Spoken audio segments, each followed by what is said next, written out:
పాట పాడేది.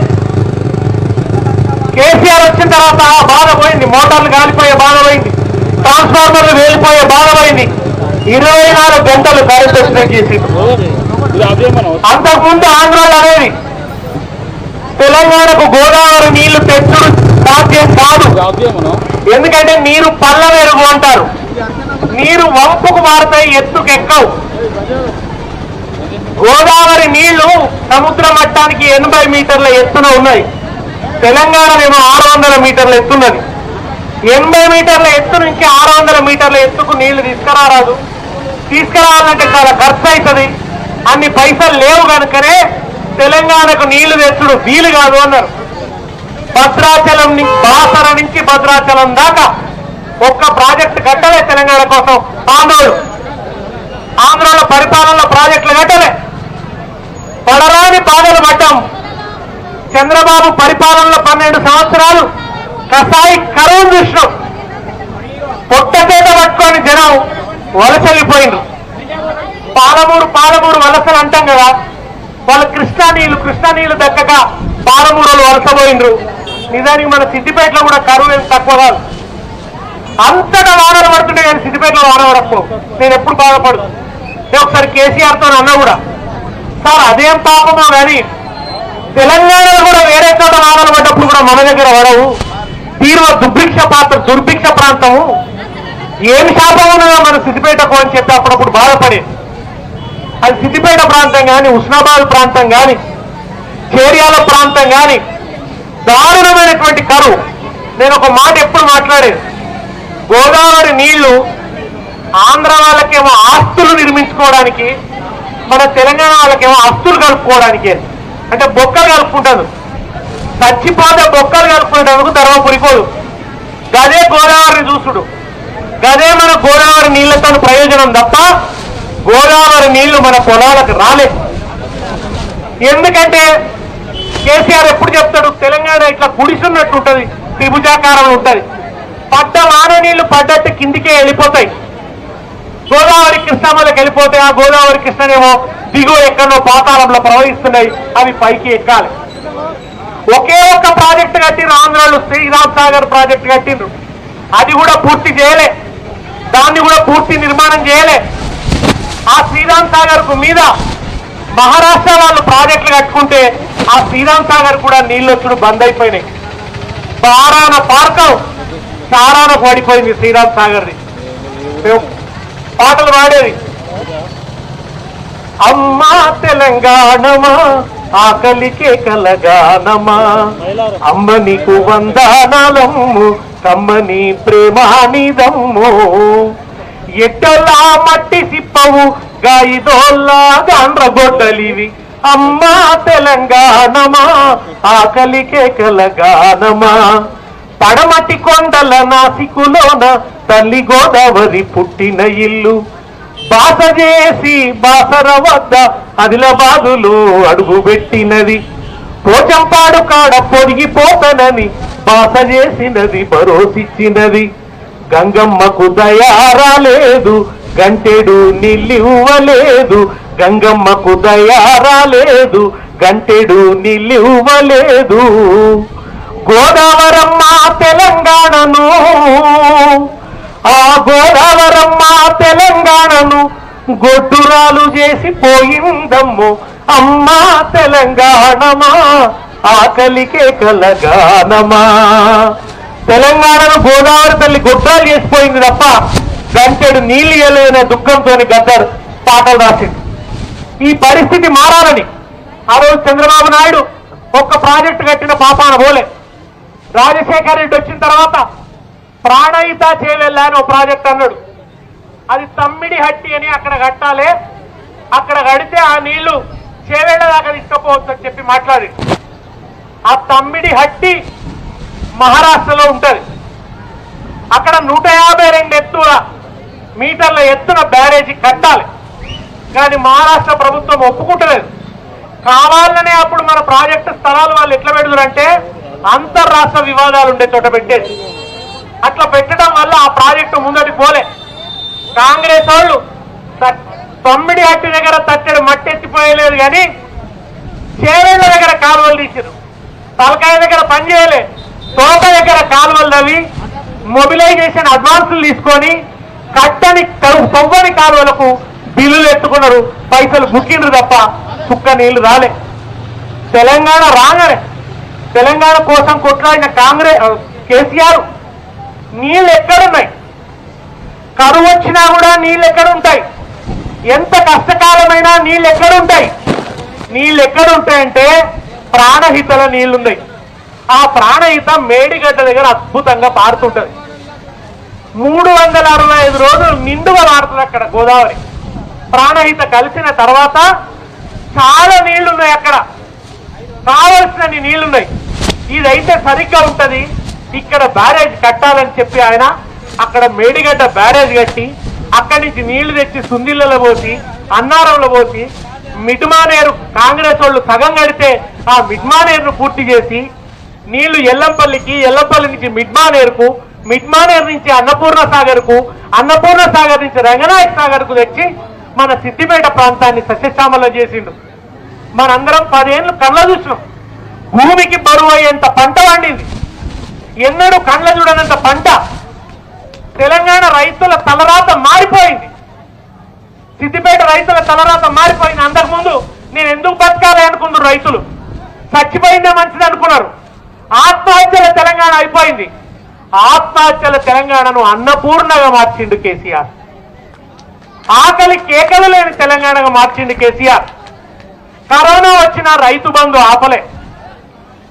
సీజన్ వచ్చిందంటే చాలు రంగనాయక సాగర్ నుంచి నీళ్లు వస్తుండే, మన పొలాల్లోకి వాడుతుండే. ఎండాకాలం కూడా మత్తడి దుంకిన చెరువులు చూసినాం.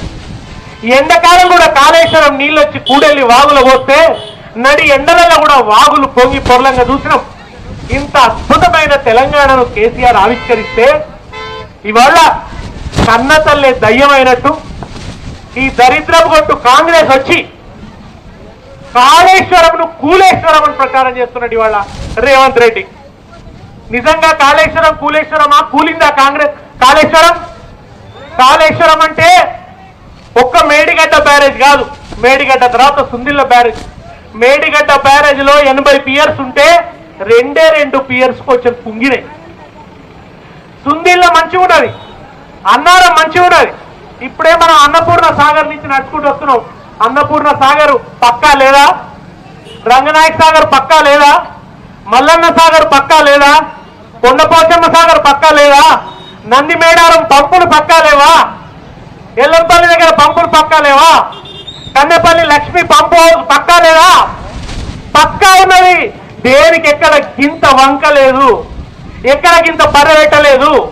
2 పిల్లర్లు పదవెడితే దానికి కూలేశ్వరం అని పేరు పెట్టింది దుర్మార్గుడు. నిజానికి అది కూలేశ్వరం కాదు, రేవంత్ రెడ్డి అనేటోడే పెద్ద కుళ్ళేశ్వరం. వాడిని కడుపు నిండా కుళ్ళు, కడుపు నిండా కువర్గం, కడుపు నిండా కుట్ర. ఒక కుక్కను పిచ్చి కుక్కను ముద్రేసి చంపేయచ్చు. అట్లా కాళేశ్వరానికి కూలేశ్వరం అనే పేరు పెట్టి ఆ ప్రాజెక్టు పడవ పెట్టిండు. ఒకప్పుడు మన ప్రాజెక్టు లేక నీళ్లు రాలే, ఇవాళ ప్రాజెక్టు ఉండి గోదావరి పారుతుండి స్విచ్ ఆన్ చేస్తే నీళ్ళు వచ్చే పరిస్థితి ఉండి కూడా ఈ దరిద్రుడు పోట్రవుతో అడ్డం పన్నాడు. ఇవాళ నీళ్లు రాకుండా అడ్డం పన్నాడు. ఇవాళ పూర్వం ఏదో కథలు ఉంటుండే, దేవతలు రాక్షసులు వచ్చి నీళ్ళకు అడ్డం పన్నారని. ఇవాళ ఈ రాక్షసుడు నీళ్ళకు అడ్డం పన్నాడు నీళ్లు రాకుండా. ఒకవైపు శాస్త్రవేత్తలేమో ఎల్నినో వస్తున్నది, కరువు, ప్రపంచమంతా కూడా వేడి గాడుపులు పెరుగుతున్నాయి, విపరీతమైనటువంటి ఉష్ణవాయువులు వస్తున్నాయి, నీళ్లుండవు రాబోయే రోజులలో, గట్టు కరువు వస్తుంది, చుక్క చుక్క నీళ్లు కాపాడుకోవాలి అని చెప్తున్నారు. ఇవాళ అక్కడ గోదావరి పారుతున్నది, ఇంకో 1 రోజులు 2 నెలల్లో మంచిగా పారుతుంది. ఆ పారేది కూడా ఎంత?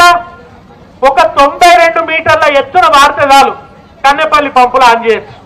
అట్లాంటి 98 మీటర్ల ఎత్తున పారుతున్నది, బ్రహ్మాండంగా పారుతున్నది. ఆ నీళ్ళు ఎత్తిపోయచ్చు. ఒక్క స్విచ్ ఆన్ చేస్తే వచ్చి చక్కగా అవి సుందిలలో పడతాయి, అన్నారంలో పడతాయి. ఏం మాట మాట్లాడుతున్నాడంటే సుందిళ్ళ అన్నారం కూడా బాగలేవు అని అబద్ధాలు చెప్తున్నాడు. నేనే సాక్ష్యం. నేను మండలిలో ఉన్నప్పుడు కోదండరామ్ సార్ అడిగిండు, సుందిళ్ళ అన్నారం ఎట్లున్నాయి అని అడిగిండు. ఇదే ఉత్తమ్ కుమార్ రెడ్డి జవాబు చెప్పిండు, సుందిళ్ళ అన్నారంకి ఏం లోటు లేదు, అవి పక్కా ఉన్నాయి, అక్కడ నీళ్లు ఆపొచ్చు అని పార్లమెంట్ మన మండలిలో చెప్పిండు, అసెంబ్లీలో చెప్పిండు. కానీ ఇవాళ మాత్రం అబద్ధాలు మాట్లాడుతున్నారు. సుందిళ్లలో నీళ్లు ఆపే పరిస్థితి లేదంటున్నారు. ఇవాళ మేడిగడ్డ బ్యారేజ్ తో పని లేదు.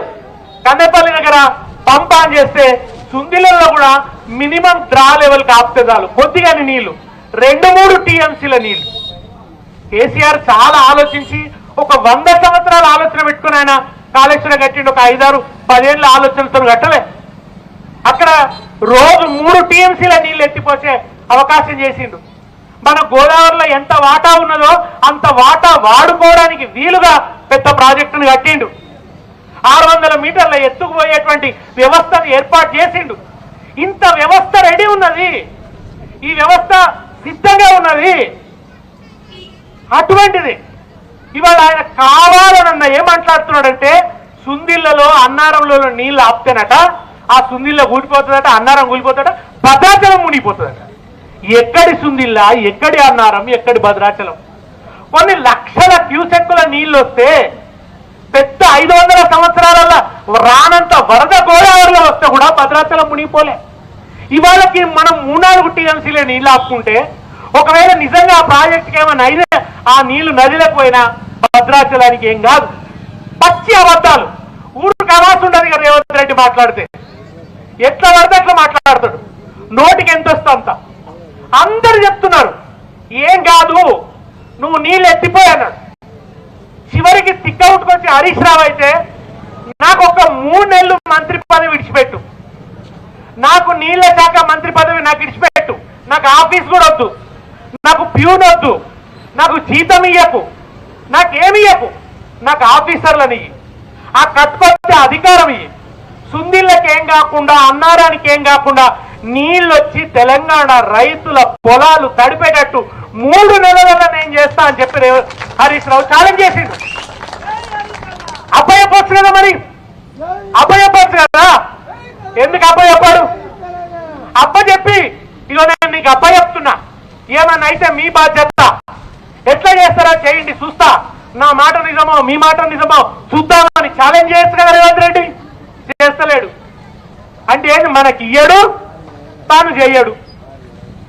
ఉట్టనే అబద్ధాలు పోసుకోవడం మాటలు చెప్పుకుంటూ ఇవాళ నీళ్ళు ఎత్తిపోస్తలేడు. ఇంకో దిక్కేమో పట్టిసీమ దగ్గర చంద్రబాబు నాయుడు పచ్చని నీళ్లు ఎత్తిపోసుకుంటున్నాడు. ఇదే గోదావరి పోతుంటే మన తెలంగాణ దాటిపోతుంటే ఆంధ్రాలకు చేరంగా ఆయన బ్రహ్మాండంగా ఎత్తిపోసుకుంటున్నారు. వాళ్ళు నిల్వ చేసుకుంటున్నారు. రేపు కరువు వస్తున్నది, వాన పడేటట్లేవు, నీళ్లు ఉండేటట్లేవు అని వాళ్ళు బ్యాంకులో పైసలు పెట్టుకున్నట్టు నీళ్లు పెట్టుకుంటున్నారు. మనం పెట్టుకోవద్దా? మనం కూడా ఇవాళ రంగనాయక సాగర్లో బ్యాంకులో పైసలు పెట్టుకున్నట్టు, త్రిజార్లో పైసలు పెట్టుకున్నట్టు పెట్టుకోవద్దా? మనం మల్లన్న సాగర్ నింపి పెట్టుకోవద్దా? మనం మన చెరువులని నింపి పెట్టుకోవద్దా? వాన పడ్డా పడకున్నా మనకు పంట పండేటట్టు నీళ్లు పెట్టుకోవద్దా? మనం ఆ అవకాశం ఉండి కూడా ఎందుకు ఆపుతున్నావు? ఇవాళ ఎందుకు ఆపుతున్నావు అని అడిగితే ఎంత దుర్మార్గంగా మాట్లాడతాడంటే, మాకు నీళ్లు ఇయ్యి, నీళ్లు ఎట్లా రావాలి మా పొలాలకు అంటే ఏమంటాడు? హరీష్ రావును, కేసీఆర్ను, కేటీఆర్ను కోస్తే ఆ రక్తము కొవ్వు తీసుకుపోయి పొలాలలో తల్లితే పంటలు పండుతాయని మాట్లాడుతున్నాడు. ఇట్లా మాట్లాడిన దుర్మార్గపు ముఖ్యమంత్రిని ఎవరినన్నా చూసినామా మనం? రక్తం బారిస్తావా నువ్వు ఇవాళ తెలంగాణలో? కేసీఆర్ నీళ్లు బారిచ్చిన కాలువలలో నువ్వు